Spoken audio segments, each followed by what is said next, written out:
Aku di film Argantara ini berperan sebagai Gea. Gea itu satu-satunya sahabat dari Natasha Wilona atau berperan sebagai Sierra. Nah di situ, ya aku sahabatnya dia sih. Aku yang selalu kadang mensupport dia, kadang yang marah-marahin dia. Dan aku karena dia pinter kali ya, jadi aku suka kayak nyontek. Karena aku ini jatuhnya pemalas, malas bikin PR. Jadi kayak ada sahabat yang pinter, saya pergunakan. Gitu, tapi mereka sahabatannya pure.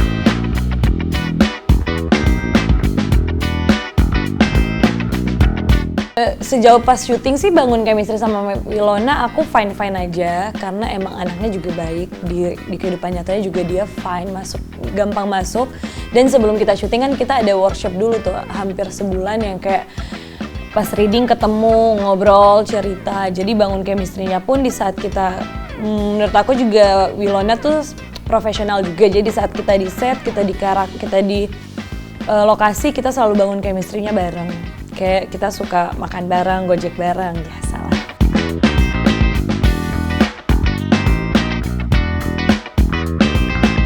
Iya, itu di film Argantara ini adalah bumbunya sedikit soal tentang nikah muda karena mungkin di film ini ingin mengangkat kalau di luar sana juga banyak banget, masih banyak orang-orang yang masih muda udah nikah. Tapi kan itu tergantung pilihan masing-masing. Ada yang karena dipaksa, ada yang karena aku pengen nikah muda, ada yang pengen lepas dari tanggung jawab keluarga semuanya. Jadi itu menurut aku itu tergantung dari pribadi orang masing-masing. Nah kalau di film ini tuh kalau diceritanya emang ya seperti zaman dulu lah, nanti nonton aja.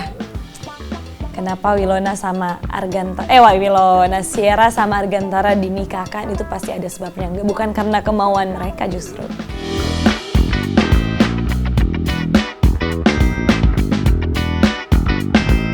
Aku juga dulu pernah sih disuruh nikah muda pas saat itu bukan di film, di sinetron. Dulu aku sempat main sinetron yang kecil-kecil kerja di Manten. Di situ aku masih berumur 17 tahun. Terus di situ aku dijodohkan, dinikahkan sama peran Anwar yang main tuh Anwar. Di situ aku dinikahkan, jadi kayak selama menjalani syuting itu aku harus belajar gimana jadi istri gitu untuk seorang suami karena kan di situ kita dituntut untuk lo sekarang udah jadi istri orang, udah punya anak segala macam. Jadi kayak aku di umur 17 tahun aku harus kayak nyari tahu gimana sih hubungan berumah tangga itu, hidup berumah tangga tuh gitu.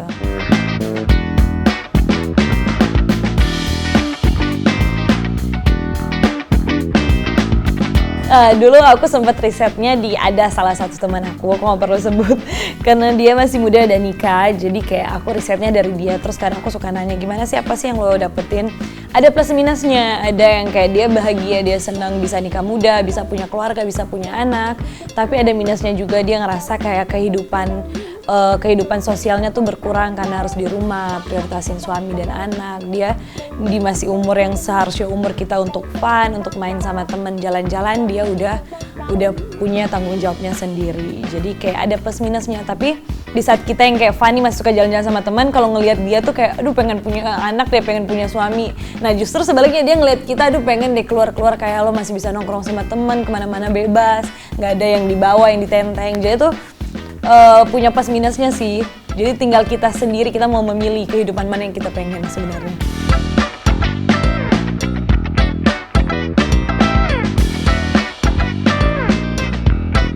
Dulu ya, waktu aku umur 17-18 aku tuh selalu ngomong aku pengen nikah muda, pokoknya aku umur 21-22 aku mau nikah gitu.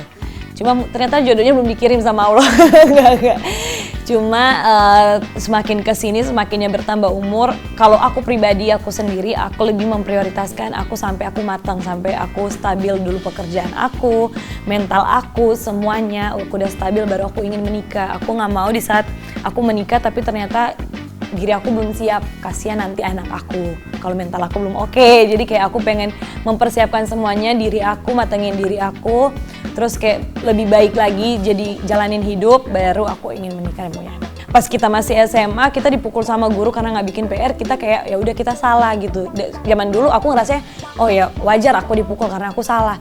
Kalau zaman sekarang kan mungkin karena lebih banyak speak up, orang dipukul langsung masukin beberapa sosial media. Itu sekarang tuh aku kalau lihat sosial media ya kadang di saat ada orang berantem tuh pasti ada handphone yang lagi ngerekam buat viral, dan menurut aku kayak ya balik lagi ke orangnya sih, kayak mungkin pengen viralin beritanya. Cuma kalau misalnya beritanya yang besar nggak apa-apa, tapi kalau cuma berita kesenggol terus lo mau viralin kayak masih banyak berita yang berbobot lain gitu loh. Yang kayak soalnya sekarang tuh menurut aku anak-anak kecil, anak-anak SD, SMP itu udah pegang handphone dan mereka tuh belajarnya di media. Kalau kita nggak bisa memberitakan yang baik, kasihan merekanya juga kan terpengaruh ke bawah gitu.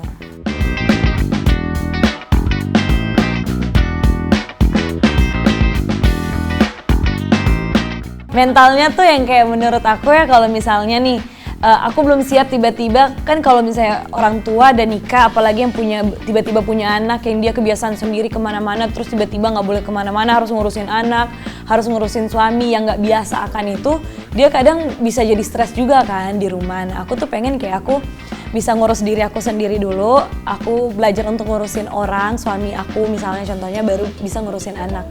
Jadi kayak aku pernah belajar ya, pernah baca juga, ternyata tuh penyakit mental anak itu kadang turun dari keluarganya, dari orang tuanya. Jadi kadang di saat dulu orang tuanya tuh suka, misalnya dia punya penyakit nih, misalnya dia belum sembuh sama dirinya, belum baik-baik aja, tapi dia mengabaikan kayak enggak, mama nggak apa-apa misalnya, bapak nggak apa-apa, misalnya orang tuanya selalu bilang nggak apa-apa. Tapi ternyata secara mereka nggak sadar, anak itu belajar, kena ke anak.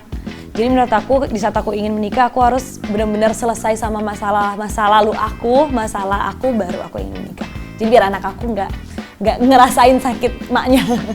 Gitu, inner child ya, begitu.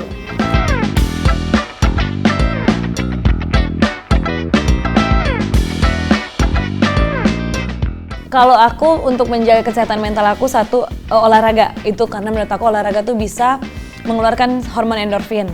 Terus selain kita jaga diri kita, sama aku lingkungan sih. Jadi aku bukannya nggak mau berteman sama siapapun, aku berteman sama siapapun, tapi hanya ada beberapa orang yang aku percaya.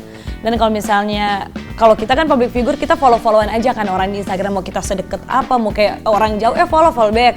Padahal ngobrol juga jarang, pasti ya udahlah follow. Nah, aku tuh demi menjaga kesehatan aku nggak mau kayak ngelihat mereka terlalu gimana-gimana, terus aku yang kayak iri atau apa, atau kalau nggak misalnya aku yang kayak ngomentarin kok hidup lo kayak gini sih, kok membanding-bandingkan. Enggak, aku di saat aku rasa ini kayak toksik menurut aku mute gitu. Jadi ya demi menjaga ya aku lebih selalu balik lagi ke diri aku sendiri. Jadi aku selalu tahu Anet tuh maunya apa sih, butuhnya apa, Anet tuh sukanya apa. Oh, Anet suka ke pantai, suka ke gunung. Jadi di saat aku misalnya syuting udah capek kan, kekuras energinya, aku pasti minta waktu dulu. Gue mau seminggu, mau istirahat, aku mau jalan-jalan untuk balik ke Anet lagi gitu. Aku selalu gitu. Selalu nyari tahu apa yang dia suka dan dia pengen.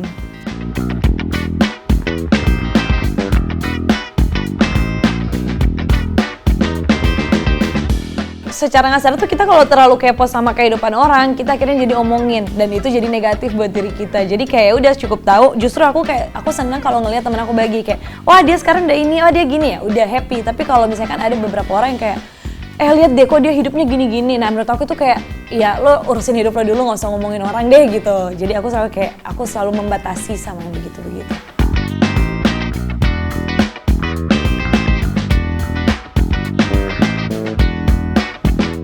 Kita kan kalau kita kerja di dunia entertain, kita nggak pernah bisa milih kita syutingnya sama siapa. Misalnya aku syuting sama si A ini fansnya banyak banget nih. Apalagi fansnya ini udah ngejodoh-jodohin dia sama orang lain selain aku. Sementara aku harus bangun chemistry nih sama dia. Di saat kesebar foto misalnya lagi kebangun chemistry, mereka tuh fansnya langsung kayak nyerbu. Kalau gini.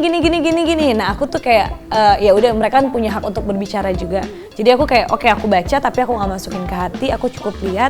Setelah itu ya udah, mungkin kalau misalnya aku udah capek nih terlalu banyak digimanain, aku off Instagram dulu, TikTok, yang kayak ya udah aku cuma butuh untuk WhatsApp sama telepon. Selebihnya kalau mau cari aku telepon aja, karena aku pasti kayak ya udah, aku nggak terlalu gimana banget sih soal gitu.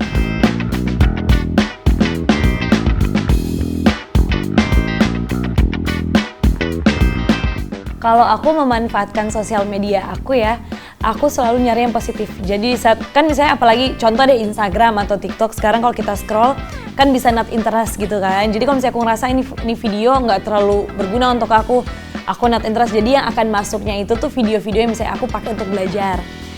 Sebenarnya sosial media itu ada plus minusnya. Plusnya menurut aku bisa tahu banyak hal dari sosial media.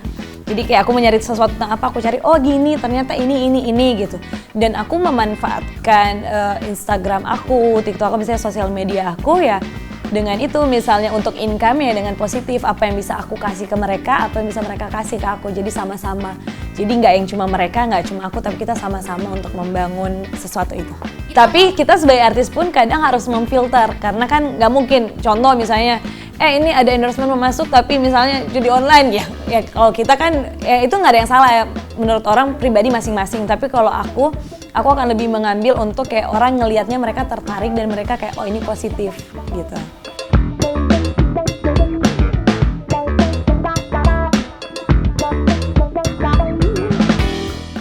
Ya balik lagi ke aku tadi, selain aku kerjanya di entertain, di acting, kalau aku bisa mempergunakan sosial media aku lebih baik, kenapa enggak? Dan di situ aku bisa nyayur.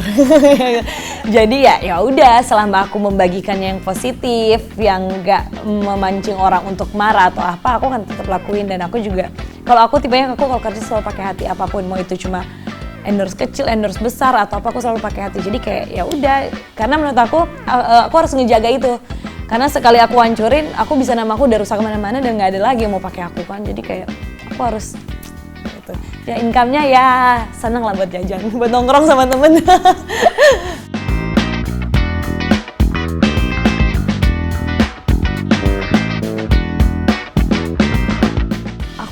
Aku pengen banget. Ya meskipun aku belum ada basicnya, tapi aku lagi pengen belajar. Aku pengen dapat film action sih.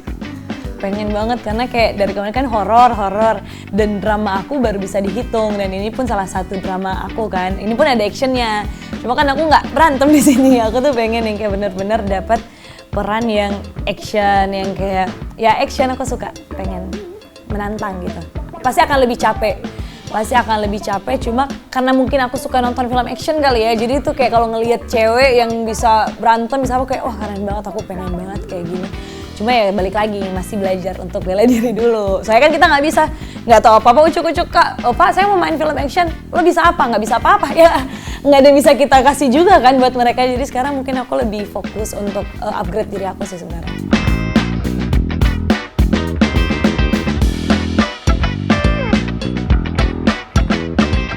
Siapa ya lawan main action aku ya? Duh siapa aja deh kak? Siapa ya? Aktor yang pengen kamu mainin? Oh kalau bareng gitu. Yang pengen selain action ya, gak soalnya kan aku nggak tahu dia basic action. Bisa aja tiba-tiba sama Dia action juga sih, bisa sih. Siapa ya? Aku selalu pengen main sama siapa ya? Siapa ya kak? Kayaknya aku Indonesia aku terlalu mengagumi banyak orang. Enggak juga. Eko Wise keren tuh, kalau sama kayak Iko pengen tuh. Kang Yayan, pengen tuh. Aku pernah syuting sama Kang Yayan waktu Tarung Sarung, cuma kan waktu itu aku nggak action juga. Cuma pengen doain ya. Iya, pengen diulang lagi. Kesan lihat. Jadi Gal Gadot lah. Gal-galan. Kang Yayan tuh baik banget orangnya, baik banget, humble banget. Terus pernah kita libur, jadi kita syuting di Makassar, terus ada hari liburnya, kita ke pantai, terus Kang Yayan ngajarin sedikit. Jadi kayak, keren banget. Emang orangnya humble sih, maksudnya kayak sekelas Kang Yayan yang udah main di Hollywood, di luar negeri, dia masih humble ke semua orang. Jadi aku kayak, keren banget, ini bener-bener aktor. Gitu.